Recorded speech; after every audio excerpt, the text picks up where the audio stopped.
ગુજરાત વિધાનસભા ચૂંટણીનો માહોલ ચાલી રહ્યો છે અને ભાજપે 20થી વધુ કેન્દ્રીય મંત્રીઓ ચૂંટણી પ્રચાર માટે મોકલ્યા છે। ત્યારે પોરબંદરમાં આજે કેન્દ્રીય મંત્રી વીકેસિંહ પધાર્યા છે। એની સાથે सीधा बात करूँ। साहब जी, आज पोरबंदर आए हो सभा संबंधने, क्या बोलेंगे? देखिए, गुजरात अपने आप के अंदर एक अलग प्रदेश है जिसमें 2 दशक से ज़्यादा भारतीय जनता पार्टी का वर्चस्व रहा है और इन 2 दशकों के अंदर जो काम हुआ है गुजरात के अंदर वो बहुत प्रभावशाली काम हुआ है। इसलिए जब भी हम जाते हैं किसी भी विधानसभा की सीट पर तो वहाँ हमको एक बड़ा सकारात्मक रिस्पांस मिलता है। इससे पहले मैं गोंडल गया था। गोंडल को आपको पता है कि कितना अच्छा वहाँ पर माहौल है, सद्भावना है। गोंडल के अंदर अगर देखा जाए जिस तरह का विकास है वहाँ की, अगर आप एग्रीकल्चरल प्रोड्यूस मंडी को देखें, देश के अंदर शायद उससे बड़ी मंडी ना हो जितना वहाँ पे कारोबार होता है। उसके बाद वहाँ पर एक परंपरा रही है भगवत सिंह जी के समय से शिक्षा की, हमारी महिलाओं को समान अधिकार देने की। ये अब चीज़ें जो हैं उसके अंदर मेल खाती हैं। तो मैं ये कहूँगा कि अब पोरबंदर भी आए, पोरबंदर भी बड़ा सकारात्मक है और पोरबंदर के अंदर भी मुझे तो अपने मन के अंदर कोई संशय नहीं है कि भारतीय जनता पार्टी विजयी नहीं होगी। भारतीय जनता पार्टी इस पूरे सौराष्ट्र के अंदर बहुत अच्छा नतीजा लेकर आएगी और ये इसलिए कि यहाँ पर विकास हुआ है। एक सामान्य मानसिक की देखभाल की गई है, कृषकों की देखभाल की गई है, शिक्षण के लिए देखभाल की गई है। तो जब ये सब काम होते हैं तो उसका फ़र्क पड़ता है। गुजरात में अभी तीसरा पक्ष आया है, पोरबंदर में भी तीसरा पक्ष, इसके बारे में क्या बोलेंगे? तीसरा पक्ष आम आदमी पार्टी के बारे में।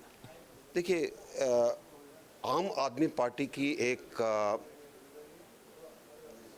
मैं ये कहूँगा कि उनकी एक नीति रही है, झूठ बोलो, लोगों को गुमराह करो। मैं तो गुजरात के लोगों को एक चीज़ बोलना चाहता हूँ, जरा दिल्ली जाके देख लो जहाँ आम आदमी पार्टी, शीला दीक्षित जी के बाद कोई अगर विकास का कार्य नहीं हुआ है तो उसके लिए कौन जिम्मेवार है? आम आदमी पार्टी जिम्मेवार है। अगर सड़कें टूटी हुई हैं, पोल्यूशन बढ़ता जा रहा है, सब कुछ अगर अस्त व्यस्त हो रखा है, उसके बाद अब शराब के घोटाले का वो आया, हर चीज़ झूठ के उसमें। एक किसी ने व्हाट्सएप के ऊपर भेजा था, शायद एक तरह से व्यंग हो, तो वो उन्होंने कहा कि जी आम आदमी पार्टी के एक नेता से उन्होंने पूछा कि सुना है आपने 500 स्कूल बनाए हैं। तो उन्होंने कहा कि देखिए हमारा स्कूल है। तो उन्होंने कहा तो एक है। बोले भाई जो बच्चे यहाँ पर आते हैं वो ये थोड़ा ना कहते हैं कि मैं 8वीं क्लास में जा रहा हूँ या 6ठी क्लास में, कहते हैं ना स्कूल में जा रहे हैं। तो हर क्लास के लिए एक स्कूल है, हर कक्षा के अंदर इतने बच्चे हैं तो 500 हो गए और बोले अब हम इसको 1000 बनाने वाले। तो इस तरह का झूठ जो है, और हमारे लोग बाग बहुत भोले होते हैं, उनको कोई कहता है कि जी आपको हम बिजली फ्री दे देंगे, पानी फ्री दे देंगे, ये पानी फ्री दे देंगे, वो बहक जाते हैं।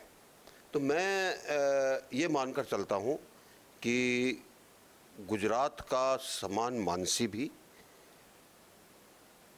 एक पहचान रखता है, समान मानसी को भी समझ है, समान मानसी की भी एक व्यापारिक रुचि है। अगर ये सब कुछ है तो आम आदमी पार्टी को यहाँ पे एक भी सीट नहीं मिलेगी। अगर कुछ लोग गुमराह हो जाएंगे तो कहीं थोड़ा बहुत उनका फ़र्क पड़ेगा और वोट बैंक उनका जो है और कांग्रेस का एक जैसा है, तो एक दूसरे को काटेंगे।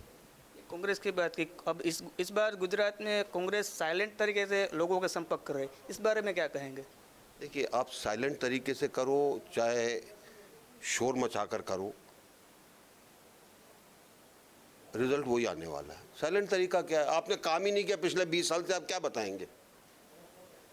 फिर कुछ तो बताओगे ना। या आप क्या कहते हैं, ये कहोगे कि हम आपके घर की छत जो है सोने की बना देंगे और सड़कें चांदी की बना देंगे, तो कोई विश्वास करेगा क्या? और मैं तो आपके माध्यम से गुजरात की जनता को कहना चाहूँगा, परखो, समझो, ज़मीन पर काम देखो और इनको देखकर वोट देना। और मुझे पूरी आशा है कि अगर आप इनको देखकर वोट देंगे तो यहाँ पर कमल ही कमल को वोट मिलेगा और किसी को नहीं वोट मिलेगा। गुजरात में भारतीय जनता पार्टी कितनी सीट आएगी, आप क्या कहेंगे? देखिए, मैंने आज तक हर चैनल को यही कहा है कि मैं किसी भी इलेक्शन के अंदर सीटें नहीं बताता हूँ। मैं सिर्फ ये बताऊंगा कि भारतीय जनता पार्टी भारी बहुमत से यहाँ पर जीतेगी, बहुमत की सरकार बनाएगी और बाकी जितनी ये पार्टियाँ हैं वो ऐसे ही रह जाएंगी। भारतीय जनता पार्टी ने इस बार कुत्याणा विधानसभा बैठक पे महिला उम्मीदवार को खड़ा किया है। महिलाओं के लिए आप क्या कहेंगे? भारतीय जनता पार्टी महिलाओं को भी आगे बढ़ रही है उम्मीदवारी में। देखिए, गुजरात के अंदर समान अधिकार के रूप में हर जगह 50% चीज़ें महिलाओं के लिए रखी गई हैं, किसी प्रदेश में और में नहीं है।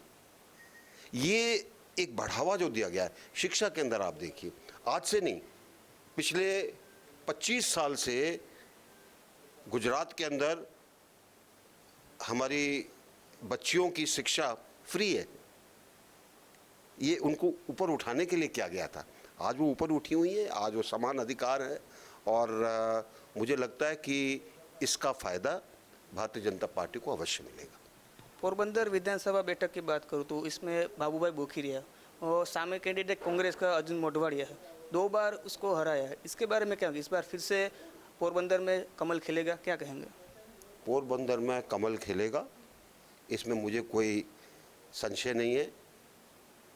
बाबूलाल जी जीते हैं, जीतेंगे, क्योंकि यहाँ पर काम हुआ है। और आपको पता है कि मैं अब इतिहास नहीं याद दिलाऊंगा आपको, पोरबंदर का एक अपना इतिहास रहा है, उस इतिहास को छोड़ दीजिए। आज पोरबंदर के अंदर शांति है, लोग बाग अपना व्यवसाय करते हैं, सब चीज़ें ठीक चल रही है। इसको और अच्छा बनाना है तो बाबूलाल जी को वोट देंगे लोग बाग, तो अच्छा बनेगा। આ હતા કેન્દ્રીય મંત્રી વીકે સિંહ, જેને પોરબંદરના વિકાસની વાત કરી, શાંતિની વાત કરી. ભારતીય જનતા પાર્ટી આથી ગુજરાતમાં અને પોરબંદરમાં પ્રચારના શ્રી ગણેશ જયા હતા, ત્યારે આગામી વિધાનસભા ચૂંટણીમાં ભાજપ કેટલી બહુમતીથી વિજય થશે તે પરિણામ જ બતાવશે. કિશન ચૌહાણ, ગુજરાત ફર્સ્ટ, પોરબંદર.